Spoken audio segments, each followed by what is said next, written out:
Hello, नमस्कार। क्या हाल है सभी के? अजीब सा दौर चल रहा है ना? कठिन भी है।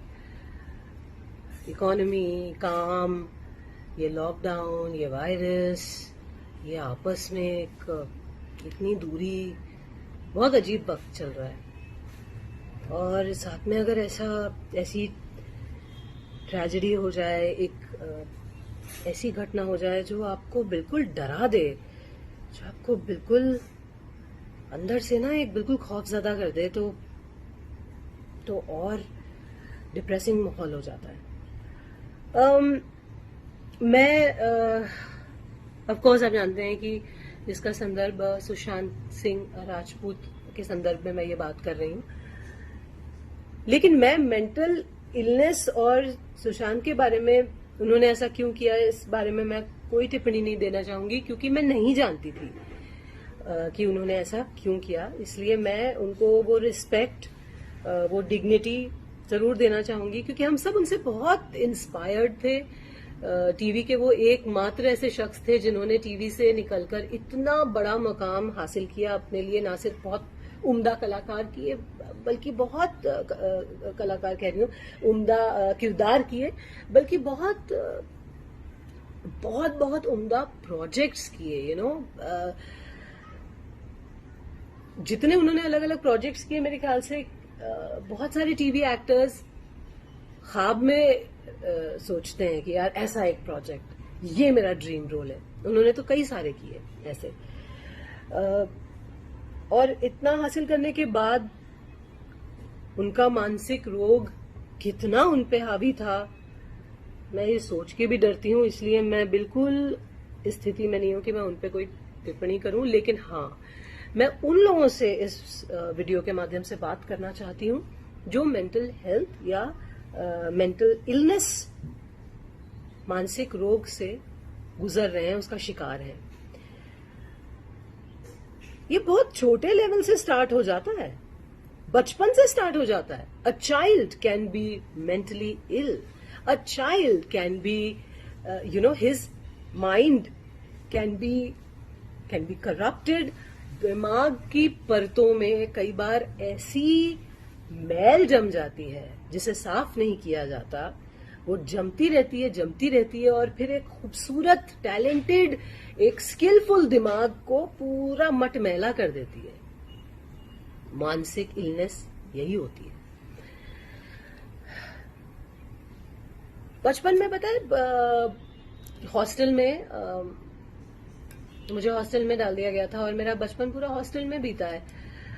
लड़कियां रैगिंग करती थी, रात को उठा के बोलती थी, go get us something to eat, beg borrow और स्टील।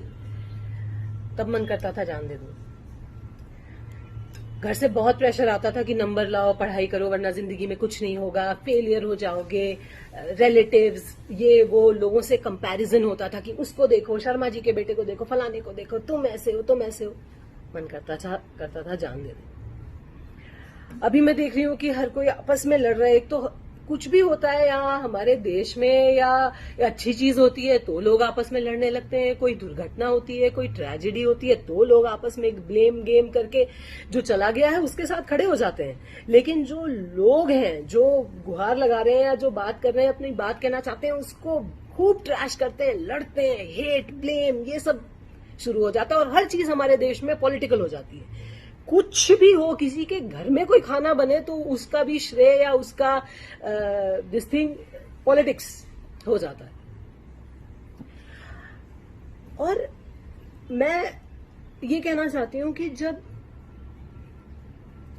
एक सेलिब्रिटी, जब एक इतना इंस्पायरिंग, इतना चार्मिंग, इतना खूबसूरत इंसान जब विवश होके, अपने मानसिक रोग से विवश होके, या जो भी रीजन हो उससे विवश होके अपने प्राण हर लेता है, तो एक अजीब सी लहर, एक संदेश जो जाता है वो बहुत घातक होता है उन लोगों के लिए जो शायद एज पे हैं, जो इतने परेशान हैं, जो बिल्कुल सुसाइड की एज पे हैं। उनके लिए ट्रिगर बन जाता है ये, क्योंकि लोगों को लगता है कि अच्छा, इतने महान इंसान ने ये किया तो हम भी कर सकते हैं। ये इस बात से मैं बहुत भयभीत हूं, क्योंकि मैं जानती हूं कि कितनी बार जीवन में मुझे ये ख्याल आया है कि नहीं यार, नहीं बस। आप बड़ी बड़ी फिल्मों की बातें कर रहे हैं कि वहां पॉलिटिक्स होती है, और आपको पता है छोटे छोटे सीरियल्स में कितनी पॉलिटिक्स होती है। जब मैंने अपने करियर की शुरुआत की थी, मैं बम्बई आई थी, मेरा सिलेक्शन हुआ था, ऑडिशंस दे के सिलेक्ट हुई थी, और मैं बिल्कुल, देखिए मैं किसी का नाम नहीं लूंगी, क्योंकि मैं सिर्फ आपको बता रही हूँ कि मेंटली कैसा इंसान को फील होता है। मैं किसी को पुट डाउन करने के लिए मैं ये वीडियो नहीं बना रही हूँ। जब मैंने अपने शुरुआती कुछ सीरियल्स में एंट्री की थी, तो ऑब्वियसली मैं लीड नहीं प्ले कर रही थी, मैं अलग अलग कैरेक्टर्स कर रही थी। और आपको पता है, एक सीरियल की हीरोइन अपने आप को रानी समझती है, और वहां एक ग्रुपिज्म होता है और एक हायरार्की, मेरे मुंह पे बोला गया है कि देयर इज अ हायरार्की। तो तरह तरह के लोग हैं दुनिया में। आप दुनिया को कितना बदलने जाएंगे और कितना लड़ेंगे और ब्लेम गेम डालेंगे। जो भी हो रहा है, जो भी हम देख रहे हैं, जितनी ट्रेजेडी, जितना भी दुख है, उससे हम सिर्फ ये सीख ले सकते हैं कि हम सबसे पहली बात एक अच्छे इंसान बने, स्ट्रांग बने, हम कोई पॉलिटिक्स ना करें। प्लस हम ये याद रखें कि कोई रात के 3 बजे आपका फोन नहीं उठाएगा दोस्त। सच्चाई तो ये, बहुत खुशकिस्मत हो गए कि कोई बिल्कुल जग के उठा ले और बात कर ले आपसे। मैंने एक फिल्म की थी ऑपोजिट जॉन अब्राहम, यूटीवी की फिल्म थी, यूटीवी के ही पार्टनर देवेन खोटे जी ने उसको डायरेक्ट किया था, और वो फिल्म रिलीज नहीं हुई। ऐसे और 2-3 प्रोजेक्ट्स हैं फिल्मों में जो किए मैंने, और वो रिलीज नहीं हुए। तब भी ये लगता था कि यार ये क्या हो गया। ऐसी स्थिति में जब आप इर्द गिर्द देखते हैं कि अरे इसने इतना काम कर लिया, उसने ये कर लिया, तो आपको अपने में ही दोष दिखाई देता है, और फिर ये लगता है कि यार this is not working, that is not working. लेकिन मैं ये कहना चाह रही हूं कि ये एक जीवन जो है ना, बस ये एक जीवन, यही सबसे बहुमूल्य है। लोगों की पॉलिटिक्स, काम मिलना ना मिलना, आपका आज सक्सेसफुल होना, कल लोगों का ये पूछना कि भाई हम नहीं जानते आपको, वो आपकी पहचान नहीं है। आप अगर पढ़ाई में कमजोर हैं, आप उससे बुरे इंसान नहीं हो जाते। आपकी पहचान आपके नंबरों से, या आपके नंबर ऑफ मतलब एग्जाम में कितने नंबर मिल रहे हैं, या आपके सोशल मीडिया पे कितने नंबर हैं, फॉलोअर्स हैं, या आपकी फिल्मों ने कितने नंबर कमाए, या आपके टेलीविजन की टीआरपी में कितने नंबर आए, उससे आपकी वर्थ नहीं है। आपकी वर्थ उस जीवन से है जो आप क्रिएट करते हैं अपने मन की खुशी से, अपनी मुस्कुराहटों से, अपनी संतुष्टि से।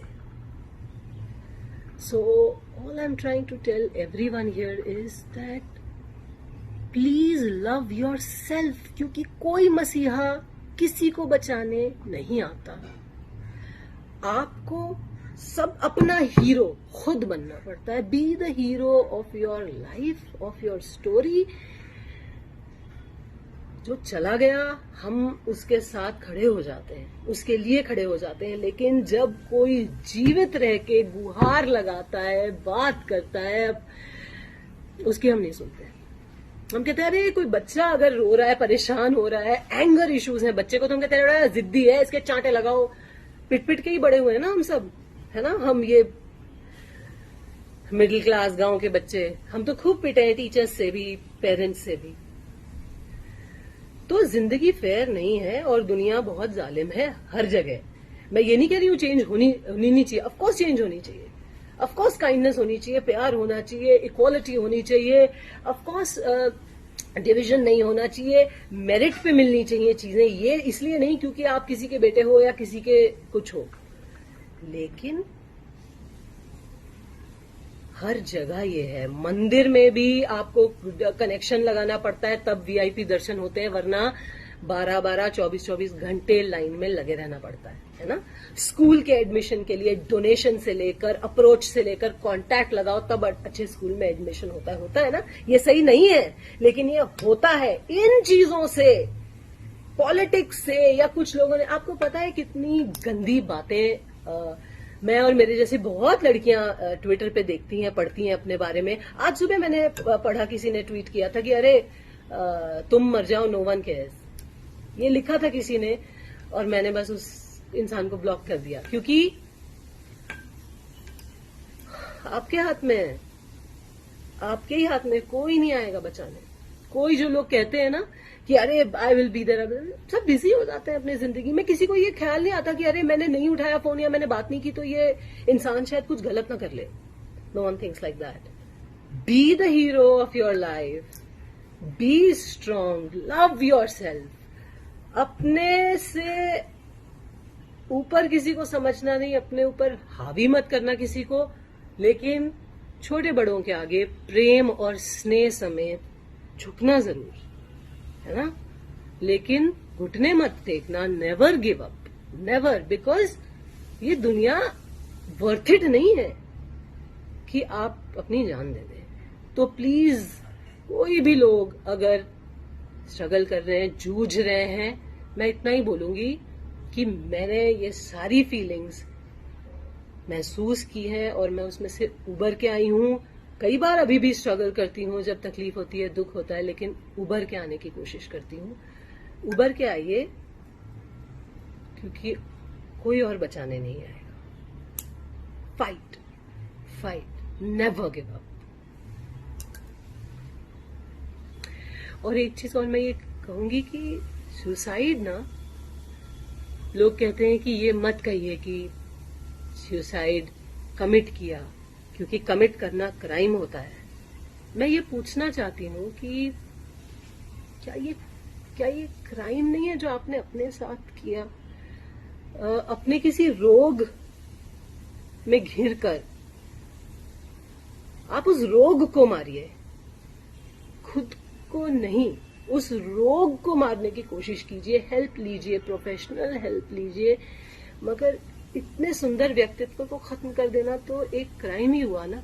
प्लस जो रोते हुए बूढ़े माँ बाप रह गए पीछे, उनको इतना रुलाना क्राइम ही तो हुआ।